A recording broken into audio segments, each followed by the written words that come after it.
à tous et bienvenue dans l'émission Entreprise et Innovation. Nous parlons marché, finance, bourse et comment, puisque nous sommes avec la société eToro. Vous le savez, des sociétés qui font du courtage, du trading, du conseil, il y en a plein.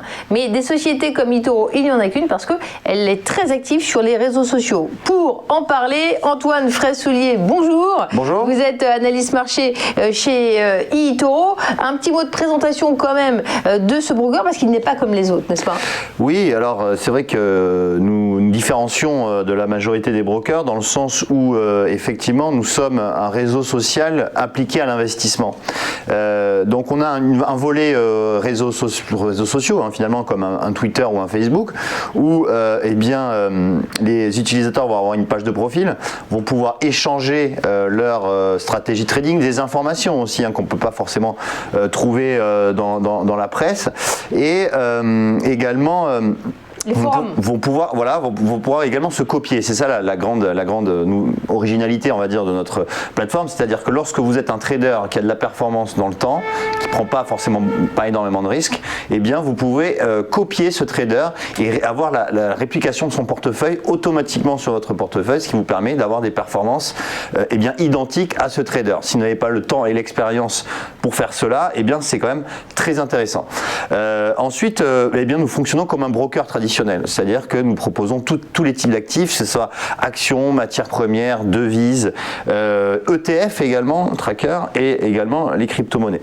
Et vos abonnés adorent tellement ces discussions, ce partage de connaissances, que le nombre d'abonnés effectivement explose. Oui, c'est vrai qu'on peut annoncer aujourd'hui que nous avons passé la barre des 16 millions d'utilisateurs, d'inscrits sur la plateforme. Pour rappel, par exemple, nous étions uniquement à 12 millions l'année dernière, donc on a quand même gagné 4 millions d'inscrits. C'est dû à plusieurs raisons. Déjà, nous avons beaucoup communiqué dans la presse et dans les médias.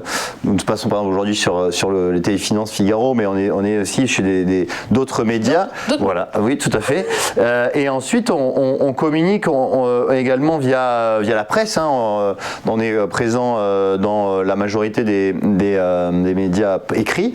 Et ensuite, nous avons également des conditions de marché qui ont profité aussi à l'entrée, à l'inscription de nouveaux traders, si je puis dire. C'est-à-dire que les marchés ont perdu en février-mars plus de 30-40%, ce qui a permis un point d'entrée sur les marchés, et donc de nouveau on a eu un afflux assez conséquent de nouveaux investisseurs sur la plateforme. Alors vous avez également des offres intéressantes, 0% commission, ça se trouve pas partout. Oui, c'est vrai. Alors comment fonctionne le 0% commission? Alors ça fonctionne sur les actions et les ETF. Donc on propose à peu près 1500 actions et une soixantaine d'ETF, c'est-à-dire que lorsque vous ne prenez pas de levier, c'est-à-dire que vous êtes en levier 1, vous ne payez ni frais de transaction, c'est-à-dire frais de courtage, ni frais de gestion, et également aucun frais de roulement. Les frais de roulement, je rappelle, c'est lorsque vous détenez une position overnight, c'est-à-dire que vous détenez une position en J+1, les brokers en général prennent des frais sur ça s'appelle les frais de roulement. Et bien là, lorsque nous mettons une politique où nous n'avons pas de rollover, comme il s'appelle, les frais de roulement. Voilà. Donc je le disais, c'est uniquement sur les actions et les ETF, mais ça représente quand même beaucoup d'actifs. Alors pourquoi les actions, c'est intéressant de détenir les actions? C'est que déjà des actions vous délivrent des dividendes, et ça c'est pas négligeable. Donc tous les trimestres ou tous les ans, ça dépend des politiques de société, vous avez des dividendes qui sont distribués. Ensuite, chez eToro, vous pouvez trader les actions avec uniquement $50 de mise minimum, et puis comme je le disais tout à l'heure, il y a plus de 2000 actions présentes sur la plateforme dans 17 pays différents. Alors le mois de novembre, on s'en souviendra, très chamboulé, historique, mais des bonnes nouvelles. Le vaccin, on en parle de plus en plus. Et puis Biden, il se rapproche vraiment de la Maison Blanche. Ah oui, ça on peut le dire. On peut dire qu'il a un pied plus 9 orteils, 4 orteils, on va dire, dans la Maison Blanche. Il y a quelqu'un qui a un pied dans la porte, et il y en a un qui ne veut pas beaucoup ouvrir la importe, mais ça vient. Mais c'est exactement ça, c'est-à-dire que bon, on peut considérer que Biden, vu l'écrasante majorité au final, puisqu'on a 306 sièges pour Biden et 200 et quelques pour Trump, donc on a quand même une écrasante majorité, même si bien on pressent que le Sénat va rester républicain, donc Biden ne va pas pouvoir passer toutes les réformes qu'il souhaitait, notamment sur la hausse de la fiscalité pour les entreprises et puis notamment les plans de transition écologique, mais en tout cas c'est lui qui va être locataire de la Maison-Blanche au moins pendant 4 ans. Et qu'est-ce que ça donnait à chaque fois qu'il y a un nouveau président américain, si on traduit ça côté boursier? Oui, tout à fait. Alors là j'ai un graphique qui montre en fait l'évolution du Dow Jones sous les 4 derniers présidents, et on voit que c'est sous Bill Clinton que le marché a le plus progressé, il a pris 200% en l'espace de 8 ans, donc parce que les 4 derniers présidents sont restés 8 ans, autant Obama, Bush que Clinton. On a sous Barack Obama un marché qui a quand même pris 150% en 8 ans, et puis en revanche George Bush, le marché est plutôt resté stable, voire un petit peu baissé, parce qu'il faut savoir que George Bush a connu quand même la crise des subprimes avec 2007-2008, donc une crise sans précédent, et on voit que pour Donald Trump finalement le marché a progressé de 50% puisqu'il a quand même subi le krach boursier de février-mars sur le Dow Jones.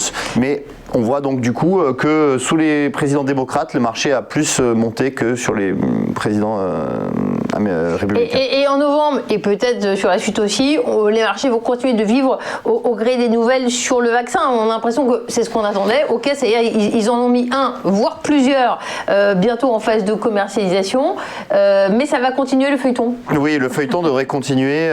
On a troisième vaccin avec AstraZeneca qui a annoncé il y a un candidat vaccin contre le Covid-19. Ça s'enchaîne toutes les semaines. Alors on peut s'étonner un peu du calendrier qui tombe juste après les élections américaines.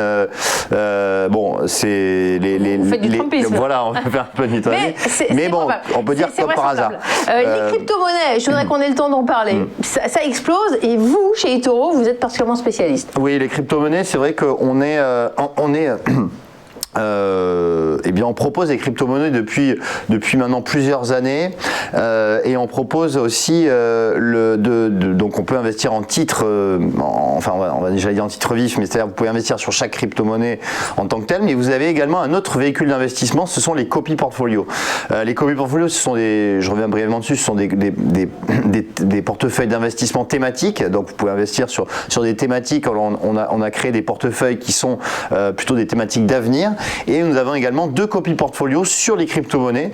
Donc, comme vous voyez à l'écran, il y a le crypto portfolio. Donc, c'est un portefeuille qui est investi en crypto-monnaie, mais avec une pondération équivalente à celle de la pondération du marché de chaque crypto-monnaie. C'est-à-dire que le Bitcoin, par exemple, a une pondération de 31%, l'Ethereum de 8%, Bitcoin Cash 5% et ainsi de suite. Et vous avez un autre copy portfolio, qui est le crypto equal. Alors ça veut dire quoi? Ça veut dire que chaque crypto a la même pondération, c'est équipondéré. Donc vous avez 7,14 de pondération pour l'Ethereum, le Bitcoin, le Ripple, et ainsi de suite. Alors, quelles sont les performances pour ces ces copy portfolio? Pour le premier, vous avez cette année effectivement une très bonne performance, on le voit, 161% de performance. Pourquoi? Parce que le Bitcoin cette année progresse de 150%. Donc c'est vrai qu'il est très pondéré Bitcoin, ce portefeuille. Alors pourquoi ça progresse? Parce qu'en fait on a des investisseurs institutionnels qui sont venus sur le Bitcoin en masse avec l'ouverture, si vous voulez, d'un marché de dérivés. On a des futurs sur Bitcoin, des options sur Bitcoin, et donc on voit que les institutionnels, on a un marché beaucoup plus mature sur les crypto-monnaies, notamment le Bitcoin, et on voit que les institutionnels sont revenus en masse dessus, ce qui fait que le Bitcoin a une performance de 150%, comme je l'ai dit, et on a aussi en ce moment les altcoins, c'est-à-dire c'est toutes les autres crypto-monnaies qui ne sont pas du Bitcoin, qui progressent aussi significativement. Sur l'autre copy portfolio, le crypto equal, on voit que on a également une très bonne performance, puisqu'on a 156% de performance annuelle, donc on est vraiment sur des performances exceptionnel, j'ai envie de dire. On est sur une classe d'actifs qui surperforme toutes les autres classes d'actifs, et par conséquent, eh bien, on a quand même, alors il faut quand même regardez aussi qu'on a une volatilité importante sur ces portefeuilles. Donc on voit par exemple au mois de janvier plus 70, moins 16 au mois de février. Donc on a des écarts de variation qui sont très importants. Mais je pense que dans le temps, on va avoir une performance qui sera plus importante et qui va continuer dans le futur. Belle expansion également d'eToro. Combien de personnes employées aujourd'hui? Et puis, qui sont vos clients, le type de profil finalement? Alors aujourd'hui, eToro, on compte plus de 700 personnes qui travaillent pour eToro. On est présent dans plus de 5 pays et aujourd'hui les clients c'est eToro, eh bien on a tout type de clients, ça va bien évidemment du majeur de plus de 18 ans à on a également pas mal de retraités qui sont sur eToro, qui ont le temps aussi de trader, parce qu'il faut avoir également le temps de trader, mais comme je le disais par ailleurs, on a aussi la fonctionnalité copy trading, c'est-à-dire que si vous n'avez pas forcément le temps de trader, eh bien vous pouvez répliquer les portefeuilles des meilleurs traders. Merci beaucoup Antoine Fraissoulier d'être passé par le bureau et le studio de TV Finance. Beau succès pour eToro qui ne cesse de gagner de nouveaux abonnés. Merci de nous avoir suivis. Très bonne journée.